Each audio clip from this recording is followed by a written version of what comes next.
principale vettore della flavescenza dorata è la cicalina di origine nordamericana Scaphoideus titanus. Questa cicalina è monofaga su vite, compie una generazione all'anno, sverna come uovo deposto sui tralci di almeno 2-3 anni. La schiusa delle uova avviene da maggio fino a fine giugno, inizio luglio. Si sviluppa attraverso 5 stadi giovanili, 2 da neanide e 3 da ninfa, per raggiungere lo stadio di adulto. Lo stadio di adulto lo ritroviamo in vigneto da inizio luglio fino ad ottobre. Gli stadi giovanili differenziano tra loro per la loro dimensione e la loro morfologia. Le neanidi di prima età hanno dimensioni di 1-2 mm e una colorazione più biancastra. Col passare delle età l'insetto cresce di dimensioni e acquista una colorazione sempre più giallognola. Le neanidi di seconda età hanno dimensioni di 2 mm e mezzo, mentre le ninfe di terza età di 3 mm e mezzo. Inoltre nella terza età compaiono anche gli abbozzi alari. Le ninfe di quarta età assumono una colorazione giallo accesa con la comparsa di 2 macchie ocracee sul primo segmento addominale. Le ninfe di quinta età invece si differenziano per la presenza di scricchiature scure diffuse su capo, torace e addome. Sono presenti invece su tutte e 5 le età, quindi su tutti gli stadi giovanili, 2 macchie nere simmetriche sull'ultimo segmento addominale dell'insetto. L'adulto invece ha un aspetto completamente diverso, è lungo 5-6 mm, ha le ali color brunastro con nervature scure e qualche macchia biancastra anche. Inoltre ha delle striature trasversali bruno-rossastre sul capo. L'insetto riesce a propagare il fitoplasma attraverso la sua attività trofica. Acquisisce il fitoplasma da piante malate, quindi sintomatiche.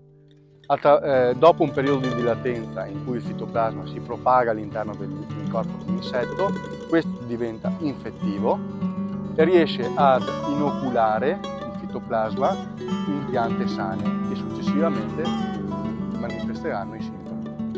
Ma dove possiamo trovare l'insetto in vigneto?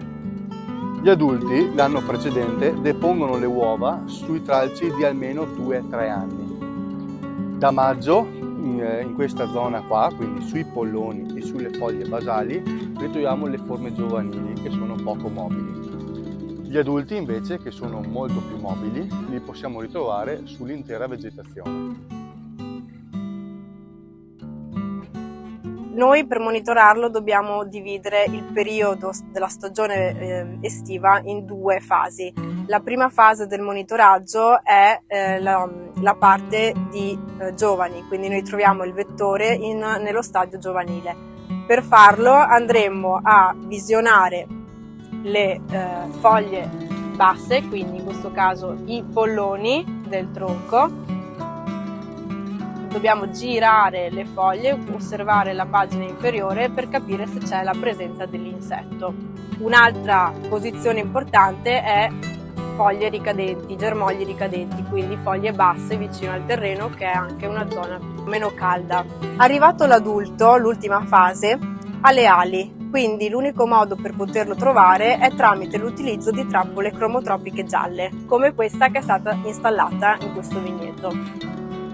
Il monitoraggio dei giovani viene fatto nel mese di giugno, mentre le trappole cromotropiche vengono installate dalla fine di giugno ai primi di luglio e verranno lasciate in vigneto per tutta la stagione, cambiandole ogni 15 giorni. In questo caso io ho un esempio di trappola che ha già passato 15 giorni in vigneto e dove dovrò andare a controllare se ci sono catture o meno.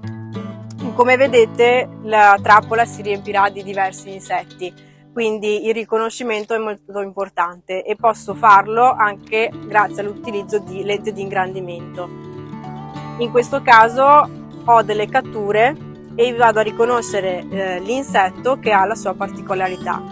Esso infatti ha la testa a punta, il capo a strisce bianche e arancioni e le ali, che sono particolarmente importanti nel suo riconoscimento, hanno una rete, una nervatura con una macchia bianca sul fianco e una punta nera alla fine dell'ala.